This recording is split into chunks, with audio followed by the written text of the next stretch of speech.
Selamat siang Mas Napi. Siang Mas Diko. Mas Napi pada siang hari ini akan menjadi narasumber saya dalam tugas berdikari. Siap. Pada Mas Napi silahkan memperkenalkan nama, tempat, tanggal lahir, alamat, dan asal. Ya, terima kasih Mas Diko sudah memberikan kesempatan kepada saya. Untuk nama Nafi Hidayat, SS Sarjana Sastra, tempat tanggal lahir Bantul 24 Juni 1998, alamat berdomisili di Banjarwaru RT 03 Ngilangharjo, Pandak Bantul, Yogyakarta. Asal dari sini juga Banjarwaru. Riwayat pendidikan SD Negeri Grekah, SMP Negeri 1 Pandak, SMA Negeri 2 Bantul, Universitas Negeri Yogyakarta, jurusan Pendidikan Sejarah, Prodi Ilmu Sejarah. Medsos Instagram ya, Nafi_Hidayat. Terus hubungan dengan narasumber satu kepemudaan di Banjarwaru. Kurang lebih itu Mas Diko untuk Siap Mas Napi, terima kasih. Sekarang menuju ke soal nomor 2 ya Mas Napi. Dari proses dan perjuangan Mas Napi saat mendapatkan pekerjaan saat ini dimulai dari bagaimana? Sebenarnya untuk cita-cita yang ditanyakan ya, cita-cita itu sebenarnya memang dari kecil. Cita-cita saya itu jadi mungkin kalau rata-rata orang pengen, dengan angkatan saya itu pengen orang punya anak jadi PNS, jadi pegawai dan lain-lain. Tapi untuk saya memang dari kecil orang tua saya memberikan kebebasan, sehingga dalam bercita-cita saya tidak dibatasi oleh orang tua. Yang penting orang tua punya kewajiban untuk menyekolahkan anak, mendidikan anak. Untuk cita-cita sendiri saya lebih suka orang bebas, jadi saya lebih suka ke bidang di wirausaha. Untuk wirausaha sendiri sebenarnya saya sudah memulai sejak SMA dengan mulai berjualan ikan hias. Kemudian itu baru sebenarnya untuk aktivitas sampingan. Sementara untuk fokus saya juga belum diperbolehkan fokus oleh orang tua sebelum saya benar-benar selesai menyelesaikan pendidikan S1.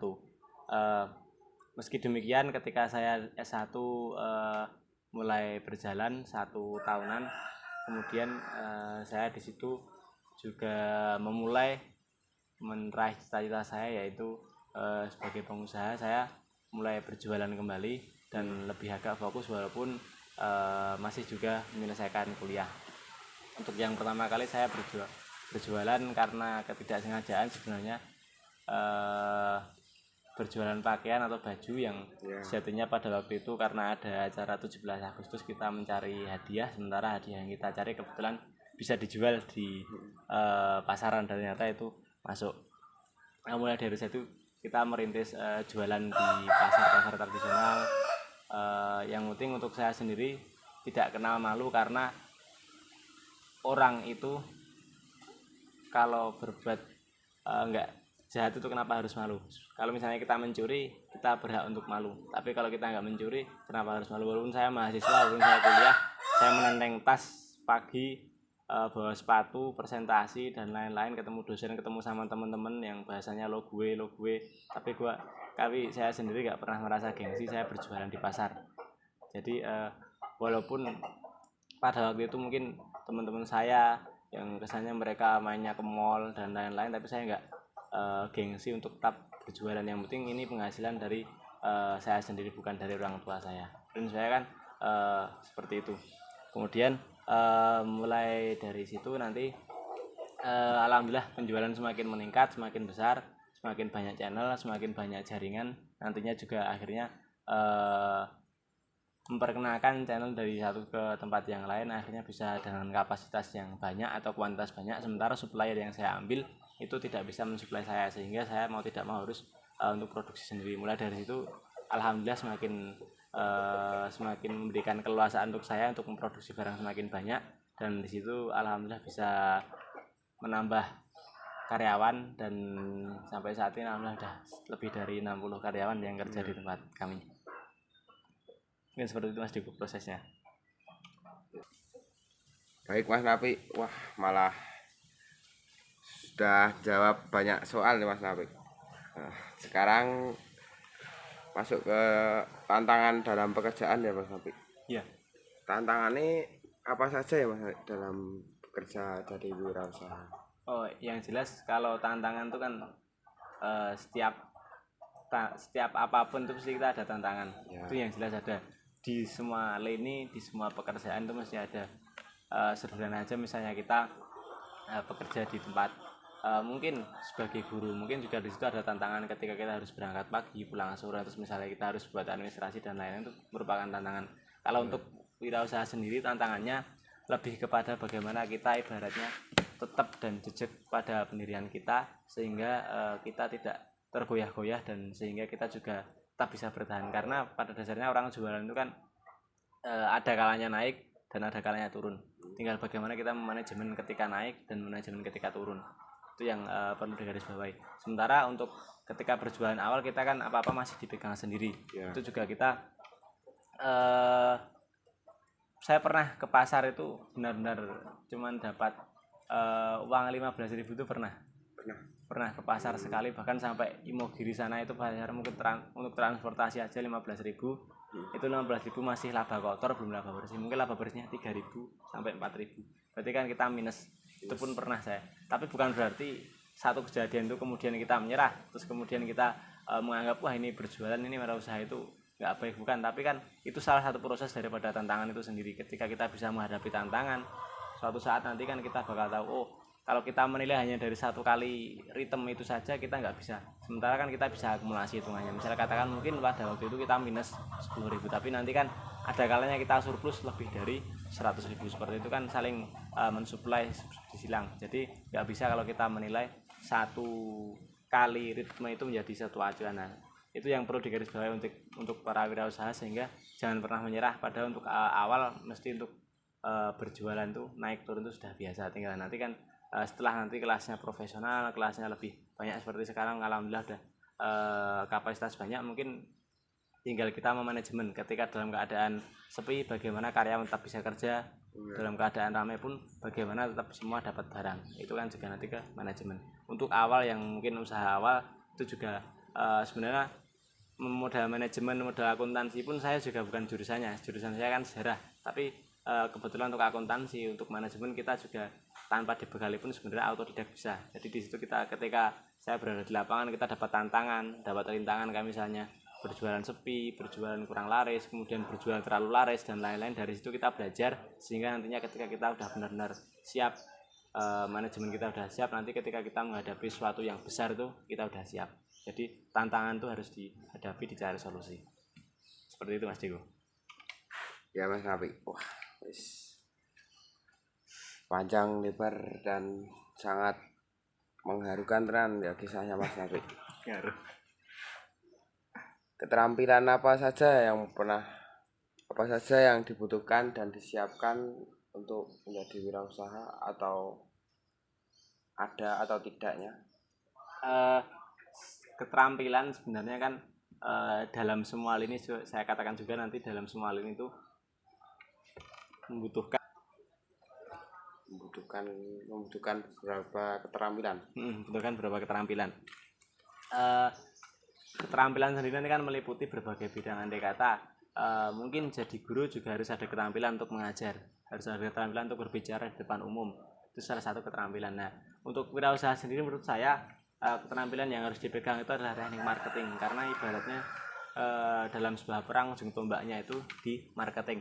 Sementara marketing itu kan jadi salah satu jalan, ibaratnya itu mengalir, nanti pucuknya itu kan di ujungnya itu di marketing. Sementara kalau marketing kita belum bisa menjalankan, nanti kan juga kita ibaratnya kita bisa bikin barang tapi belum tentu bisa menjual.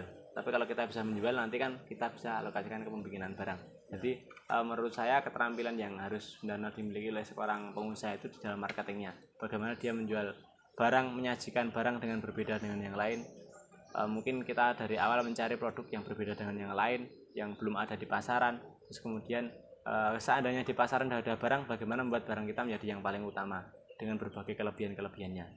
Mungkin seperti warung makan, mungkin bagaimana membuat warung makan yang sifatnya mungkin karena udah terlalu banyak dengan konsep-konsep kota mungkin kita bangun di konsep yang desa, mungkin kita konsep dengan sawah alam, nanti kan itu berbeda dengan yang salah satu marketing yang harus ditanamkan di jiwa seorang pengusaha adalah marketing yang bisa inspirator, kemudian bisa menarik massa sehingga marketing itu selalu berjalan, walaupun nanti ada masa A kita bisa adaptasi ke A, B kita adaptasi ke B, jadi selalu berkembangnya zaman juga selalu update, tidak konvensional. Mungkin kalau kita tahu juragan-juragan dulu itu konvensional, orang-orang tua itu juga mereka juragan pada waktunya, tapi ketika sekarang mereka tidak bisa mengikuti zaman dengan online dan lain-lain, mereka juga akhirnya lama kelamaan mereka tergerus oleh masa. Jadi mau tidak mau keterampilan pengusaha itu pada marketing, dan marketing menurut saya harus selalu update dimanapun, kapanpun, bersama siapapun, dalam keadaan bagaimanapun harus selalu update,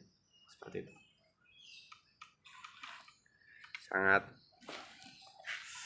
Sangat jelas ya ini yang dijelaskan Mas Napi. Wah, jadi terharu saya. Waduh.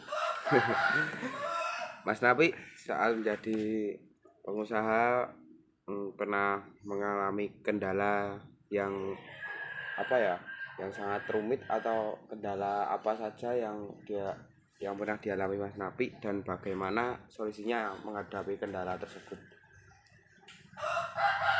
Ya, kita lanjutkan ya Mas Diko. Untuk kendala sendiri, sebenarnya pada waktu itu ketika orang awal usaha biasanya mereka mengendalakan masalah dana, itu yang jelas, karena mereka bilang, wah saya nggak punya dana, saya nggak punya modal. Tapi perlu kita ketahui, Tuhan itu menciptakan kita dengan segala organnya. Kita punya tangan 2, tangan kita dipotong 1 dibeli 1 miliar, mau tidak? Pasti nggak mau ya? Nggak mau. 1 tangan aja 1 miliar, 2 tangan 2 miliar, nggak mau kan? Nggak mau. Itu kan sebenarnya modal. Kita punya 2 tangan Ya. Kita punya 2 tangan, kita dianugerahi otak untuk berpikir. Nah itulah yang sebenarnya modal yang diberikan Tuhan untuk kita, sehingga bagaimana kita mengalokasikan itu. Nah kalau saya sendiri, walaupun terbatas modal, tapi kan kita menang tangan dan menang pikiran. Makanya bagaimana cara kita melipat gandakan modal sehingga usaha itu dapat jalan, usaha itu dapat berkembang. Itu yang menjadi tantangan terberat ketika kita awal-awal di usaha, itu yang masalah dana. Itu Mas Diko yang ya. Sekarang siswa dan anak muda kan Mas, masih bingung mau cari pekerjaan apa, mau lanjut kemana. Itu Mas Napi bisa mengasih saran atau pesan untuk siswa sekarang? Iya, mungkin untuk everybody person, setiap orang itu kan punya karakteristik masing-masing. Kalau menurut saya sendiri, yang saya tekankan untuk lebih bagaimana kita itu punya rasa cinta. Setiap orang itu pasti punya cinta, setiap orang pasti punya hati. Ya. Percaya nggak percaya, misalkan tidak bisa dimungkiri seorang itu, misalnya katakan kita dihadapkan dengan 2 pilihan, mesti salah satu dari pilihan itu mesti ada yang kita lebih suka, itu pasti. Benar. Seperti itu kan manusia. Makanya kalau saya sendiri lebih menekankan bagaimana kita itu menyesuaikan antara kenyataan, antara yang kita hadapi dengan apa yang ada di hati kita. Dalam arti itu dalam suatu yang positif, bukan berarti kalau ditanyain keinginan, hati juga pengennya senang-senang terus, tapi kan bukan itu yang saya maksud. Mungkin yang saya maksud adalah bagaimana ketika suatu pekerjaan, suatu apa yang kita cita-citakan tuh sinkron dengan hati kita. Kadang-kadang kan ada orang tua yang sifatnya memaksa, kamu harus jadi A, kamu harus jadi B, sementara kan anak itu sendiri punya kemampuan di bidang C. Ya. Seperti itu. Jadi kalau saya kemampuan menjadi salah satu pertimbangan, tapi yang terpenting daripada sebuah kemampuan menurut saya itu lebih ke kecintaan hati kita kepada suatu hal itu. Saya katakan, saya dari awal suka tipikal orang bebas, tipikal orang usaha. Ya saya dari awal lebih mengarah ke situ. Seandainya saya mungkin jadi pegawai pun juga bisa sebenarnya. Saya punya sarjana sastra, bisa buat daftar di kedinasan dan lain-lain bisa. Tapi kan untuk saat ini karena saya memang dari awal itu lebih suka bebas, makanya saya lebih terjun ke dunia usaha. Begitupun orang lain, ketika orang lain punya tipikal, dia itu tipikalnya suka dengan anak-anak, suka bergaul dengan anak-anak loh. Kalau dia udah punya karakteristik seperti itu, kecintaan terhadap anak-anak, loh kenapa dia harus dialokasikan ke guru SMA? Itu kan sebenarnya salah. Mungkin kemampuan ya mungkin kemampuan mengajarnya dia belum ada untuk anak-anak, tapi kan perlu kita ketahui bahwasanya anak-anak itu kalau kita udah suka, kita udah cinta, maka apapun kita lakukan untuk dia. Ibaratnya kan seperti itu. Kalau kita cinta pada wanita, misalnya katakan pada perempuan, nanti kan ibaratnya hidup matiku hanya untukmu, apapun sih mungkin kita nggak bisa pun jadi bisa kan seperti itu. Jadi menurut saya lebih bagaimana kalau kita untuk anak muda yang saat ini itu lebih menekankan apa yang kita cintai, apa yang kita rasai itu suka, kita rasai cocok, langsung itulah yang menurut saya harus kita tekankan. Sementara kan kesalahan-kesalahan orang tua saat ini terlalu memaksakan anaknya untuk menjadi A, menjadi B, itu yang menurut saya kurang tepat. Sebenarnya orang tua itu lebih demokratis, lebih sharing kepada anak. Iya, anak punya kesukaan bagian apa, atau misalnya anak kalau ternyata mungkin anaknya itu suka masalah kerohanian, ya kita dukung ke rohani, misalnya untuk pendidikan nanti disekolahkan di gereja, di pondok dan lain-lain seperti itu kan pada anak, biar itu mendukung sehingga cita-cita anak itu lebih terarah. Ketika sampai dewasa pun nantinya kita udah di pekerjaan kita, udah di cita-cita kita, itu kita tidak setengah hati.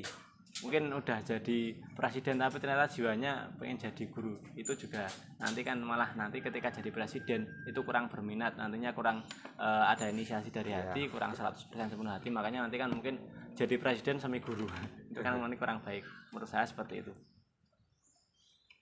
ya Mas Nabi. Harapan untuk generasi muda saat ini apa ya? untuk generasi muda saat ini, menurut saya jadi anak muda itu jangan pernah berhenti bergerak, kecuali tidur ya. Jangan pernah berhenti bergerak selama nyawa ini masih ada di tubuh, dan selama mata ini bisa melihat, kita bisa berjalan, tangan bisa bergerak, kaki bisa berjalan, melangkahlah ya. Karena kompetitor kita di samping kita itu banyak orang. Kalau kita nggak bisa melangkah, kita nggak segera bergerak, mungkin ibarat rezeki nanti kita bisa terdahului orang lain. Mungkin juga ibaratnya jangan mudah menyerah, selalu bergerak. Entah hasil itu kan dari Tuhan, yang penting kita berusaha dan berdoa. Senantiasa berusaha, tidak lupa berdoa. Itu Mas Diko. Makasih ya Mas Nabi sudah meluangkan waktu untuk wawancara di siang hari ini. Mas Nabi orangnya kalem, masih muda ya. Umur berapa Mas? 23 tahun. 23 tahun udah menjadi pengusaha sukses. Amin. Demikian dari saya, banyak salah kata mohon dimaafkan. Terima kasih.